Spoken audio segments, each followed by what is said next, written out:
वो चाहते हैं कि प्रत्येक जीव का उद्धार हो और प्रत्येक जीव पुनः अपने अंतिम यात्रा में मोक्ष को प्राप्त कर जाए। हर व्यक्ति की यात्रा है। यदि महादेव प्रसन्न है ना, तो आप दुख की स्थिति में भी इस बात को अपने आप में स्वीकार कर प्रसन्न रहेंगे कि महादेव मेरे साथ हैं, और आप में सहने की शक्ति आ जाएगी। यदि महादेव आप पर प्रसन्न होंगे ना, तो आप एकांत रहना चाहेंगे, कोलाहल से दूर हो जाएंगे। जीवन में दुख है तो आप ये मत सोचिए, क्या पता प्रभु आपकी मुक्ति का आधार ढूंढ रहे हैं। आप तो एक जन्म में कुछ संबंधों को देख करके, कुछ जरूरतों को देख करके अपनी जिंदगी के मानदंड को तय कर रहे हैं। प्रभु ने तो आपके 1000 जन्मों को देखा है और वह चाहते हैं कि अब तुम मुक्त हो जाओ। किसी के जीवन में हो सकता है सुख ही सुख हो, प्रभु ने देखा है उसने 1000 जन्मों से इतना दुख उठाया है कि इसे इस जन्म में सुख दे दिया जाए। तो आपको लगता है कि प्रभु हम पर प्रसन्न नहीं। यदि शिव के भक्त हैं, यदि महादेव के भक्त हैं, तो एक बात मैं आप सबसे कहूंगा, जेहि विधि राखे शिव तेहि विधि रही। शिव नाम शिव नाम शिव नाम जपी। हर हर महादेव। गुरु श्री काशी विश्वनाथ और गुरु माता माता अन्नपूर्णा के चरणों में प्रणाम करता हूं। नंदीश्वर गुरु परंपरा के संचालक नंदीश्वर को प्रणाम करता हूं। इस परंपरा के संरक्षक काशी के कोतवाल श्री काल भैरव को मैं नमन करता हूं। मां गंगा को प्रणाम करता हूं। समस्त काशी की धरा को प्रणाम करता हूं। समस्त काशी के वासियों को प्रणाम करता हूं। आप सभी महादेव भक्तों और महादेव शिष्यों को मैं प्रणाम करता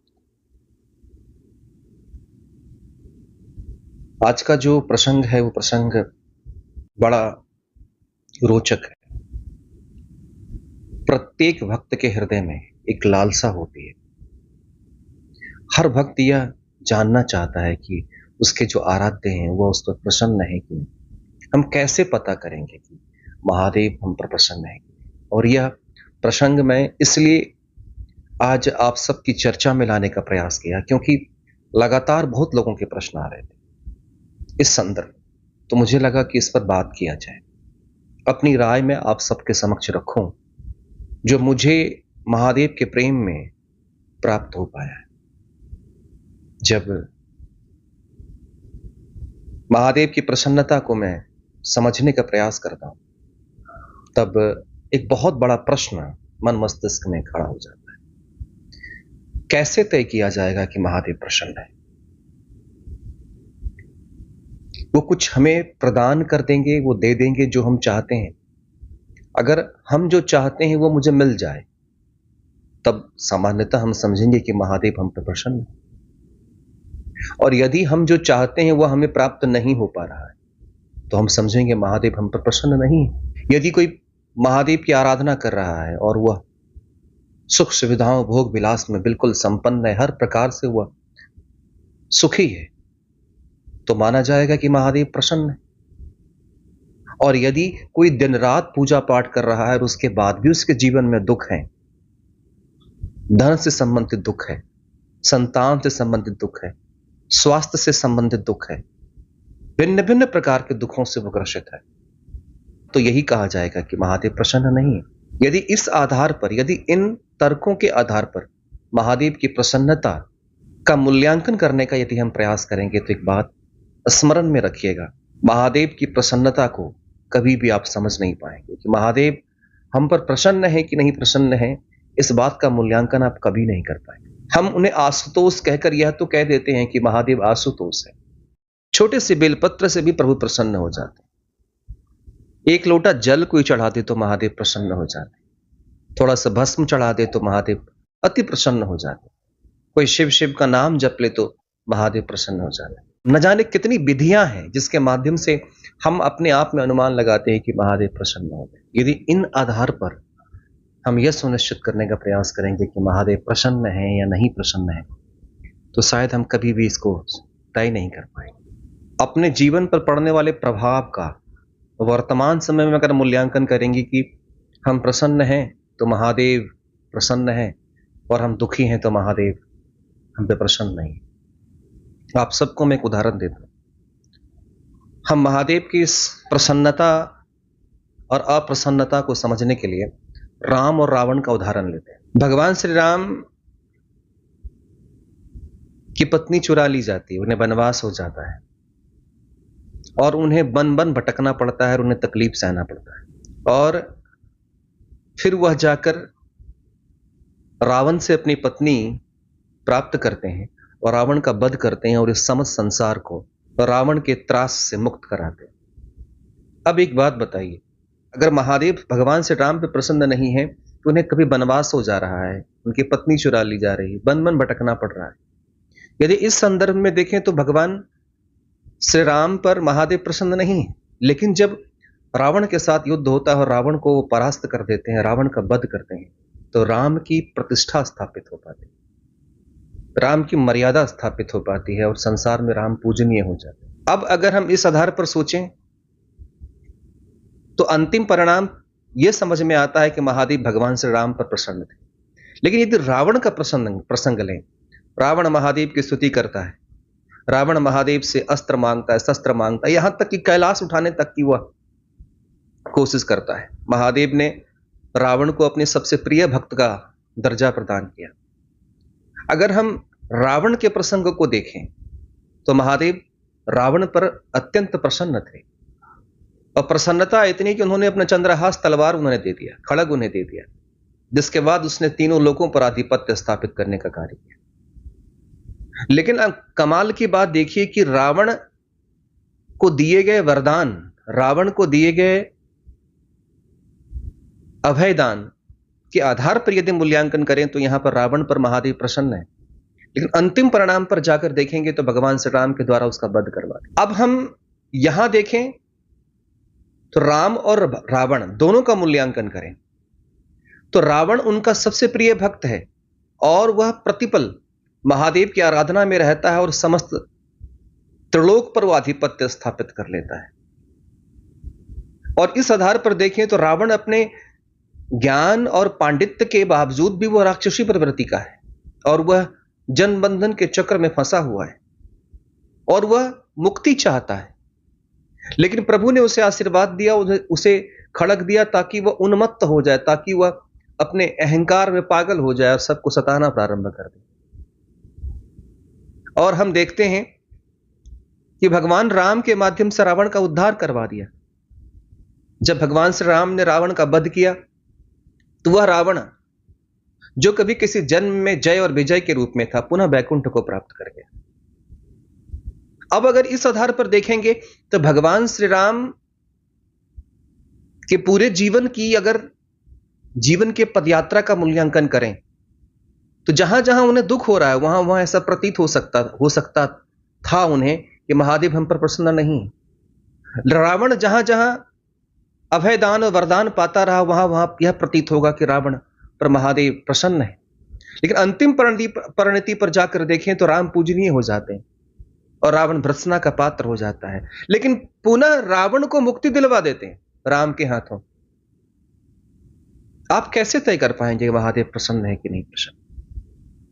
यह तय कर पाना अत्यंत कठिन है।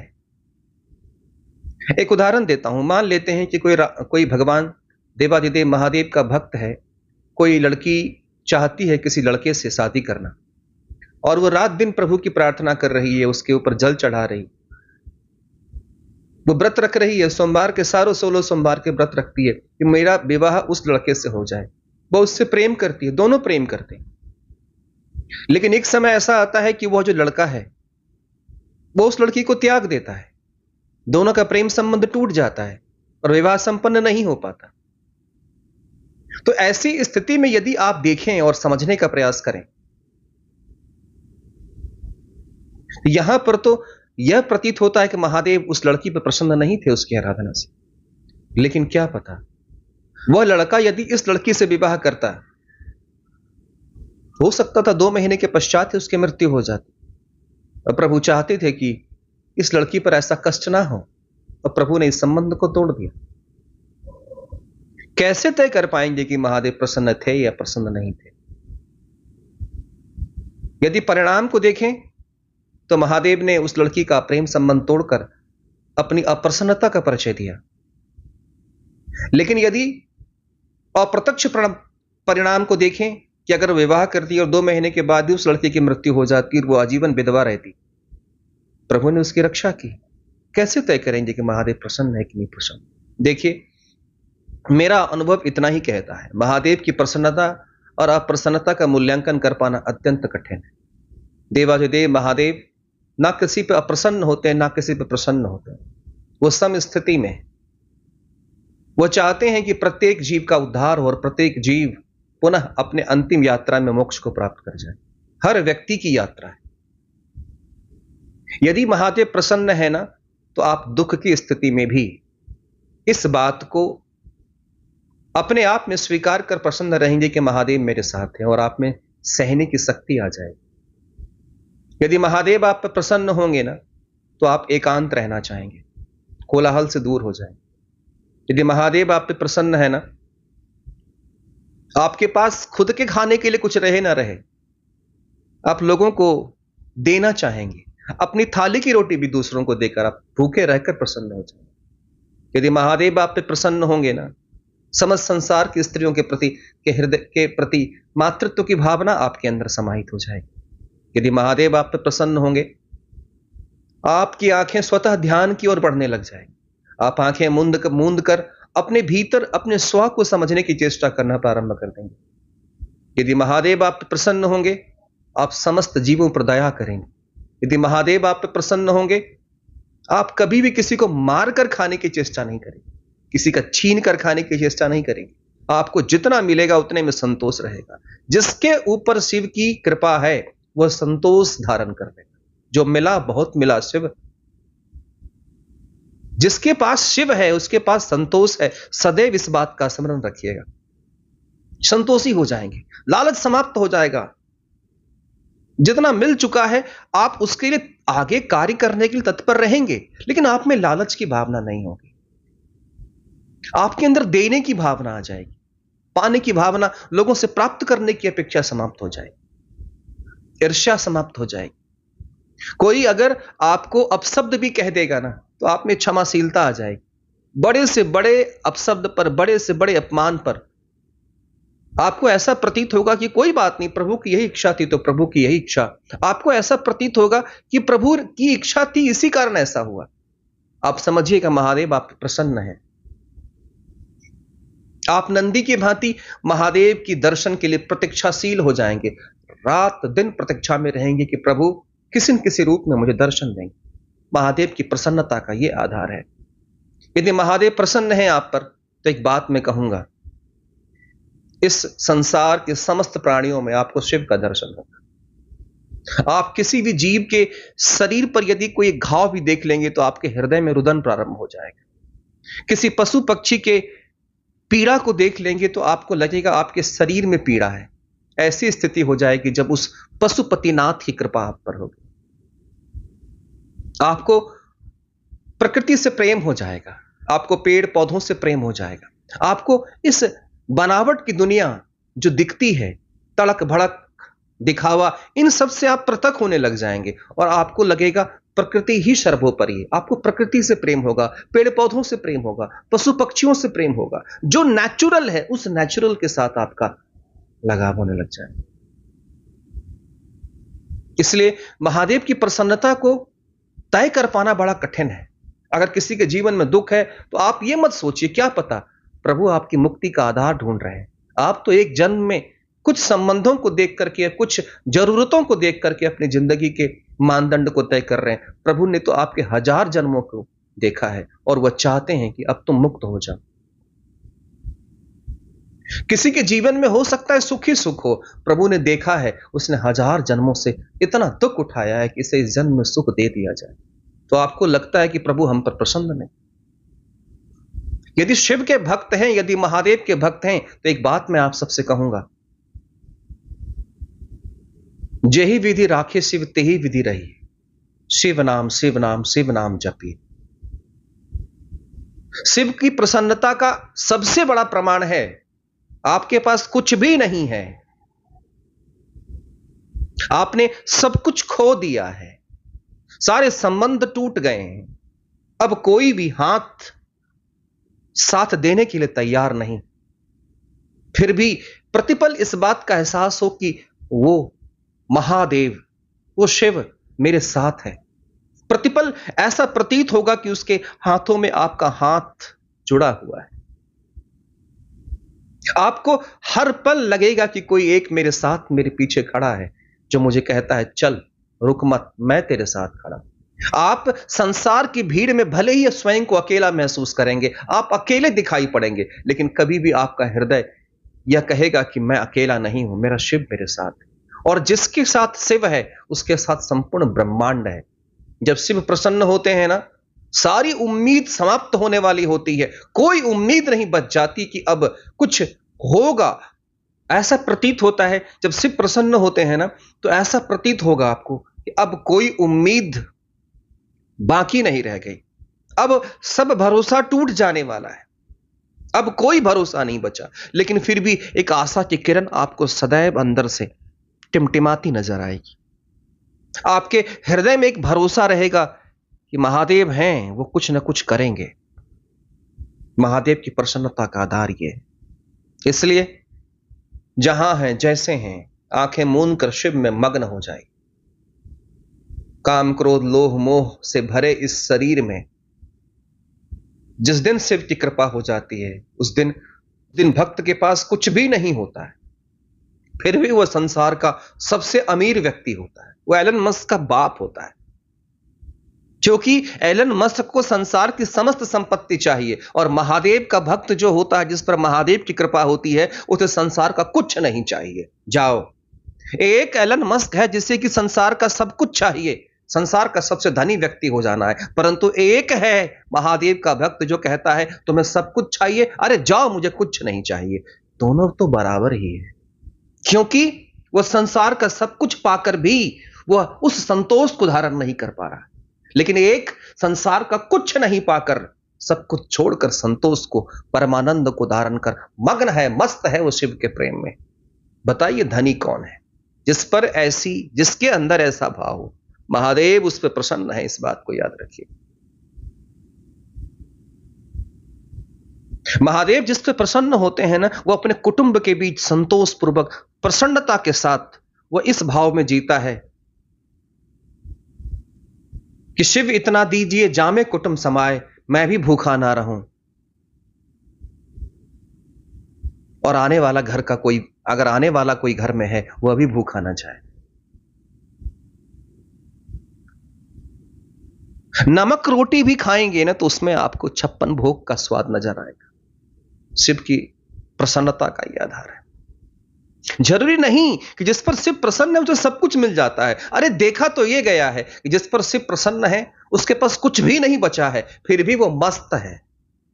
मुझे ही देख लीजिए, जहां लाखों रुपया कमाने वाला आज 1000 रुपये के ऊपर जिंदगी जी रहा है, फिर भी संसार का सबसे धनी व्यक्ति स्वयं को महसूस करता है। जब मैं अपना आत्म मूल्यांकन करता हूं, जब मैं लाखों रुपया कमाता था आज से 4 साल पहले, तो मैं दुनिया का सबसे गरीब इंसान था। आज 1000 की भी औकात शुद्ध से नहीं है मेरे पास, 1000 रुपये तक की औकात नहीं है मेरी, फिर भी मैं संसार में स्वयं को राजा महसूस करता हूं। मैं सदैव कहता रहता हूं, मां अन्नपूर्णा का पुत्र हूं मैं, क्योंकि जिस पर महादेव प्रसन्न होंगे, भगवती स्वतः प्रसन्न हो जाएगी, मां अन्नपूर्णा स्वतः प्रसन्न हो जाएगी। कभी पेट खाली नहीं रहेगा, कभी आप भूखे नहीं रहेंगे। आपकी जितनी जरूरतें हैं ना, वो सब पूरी करते रहेंगे वो। मैं कैसे बताऊं कि महादेव जिस पे प्रसन्न होते हैं वो मस्त होता है। जिस पे प्रसन्न होते हैं वह उस नीले आसमान में, आकाश में भी, जहां कुछ भी नहीं है, शून्य है, उस शून्य में भी खुले आंखों से वो शिव का दर्शन करने लग जाता है कि महादेव और महादेवी विराजमान है। जिस पर महादेव प्रसन्न होते हैं वह कैलाश का ध्यान में मग्न होता है। उसे सदैव यह प्रतीत होता है कि वह इस धरती पर नहीं, वह कैलाश में है। जिस पर महादेव प्रसन्न होते हैं वह काशी चला जाता है, काशी के फक्कड़पन में वह मस्त हो जाता है। जिस पे महादेव प्रसन्न होते हैं वह किसी और की तरफ देखता तक भी नहीं, क्योंकि महादेव की मस्ती भांग से भी खतरनाक है, महादेव की मस्ती अफीम से भी खतरनाक है। जिस पर महादेव और महादेव के गणों की कृपा हो गई, वो संसार में कुछ भी अस्मरण नहीं रख पाएगा। इस बात को याद रखिएगा। इसलिए महादेव प्रसन्न है या नहीं है, इसका मूल्यांकन मत करिए। यदि इतनी बातें आपके भीतर हो रही है और कुछ भी नहीं है आपके पास, आप सब जगह से टूटे हुए हैं, धन से, दौलत से, रिश्ते से, नाते से, सब जगह से टूटे हुए हैं, लेकिन फिर भी भरोसा है, फिर भी संतोष है, फिर भी प्रेम है, फिर भी इस बात का एहसास है कि महादेव और महादेवी मेरे साथ हैं, मैं अकेला नहीं हूं, मैं अकेली नहीं हूं, समझिएगा महादेव प्रसन्न है आप पे। इतने सब के बावजूद भी अगर रात दिन पूजा कर रहे हैं, फिर भी बेचैनी है, फिर भी लालच है, फिर भी ईर्ष्या है, काम वासना से भरा हुआ मन है, लालच है, दूसरे को देख करके जलन हो रहा है, दूसरे की निंदा शिकायत में लगे हुए हैं, समझ लीजिएगा महादेव अभी प्रसन्न नहीं हुए हैं आप पे। क्योंकि महादेव जिस पे प्रसन्न हो जाते हैं ना, वह स्वयं को ऐसा महसूस करता है जैसे गणेश और कार्तिक की भांति महादेव और महादेवी ने उसे गोद में उठा रखा है। वो शिवत्व में मग्न रहता है। फिर उसकी आत्मा में शिव बस जाते हैं। उसके रोम रोम शिव के गणों का हो जाता है। धमनियों में बहने वाला रक्त प्रतिपल शिव शिव नाम जपता है। क्या बताऊं कि क्या क्या होता है। इसलिए महादेव की प्रसन्नता और अप्रसन्नता का मूल्यांकन मत करिए। महादेव सदैव प्रसन्न ही हैं।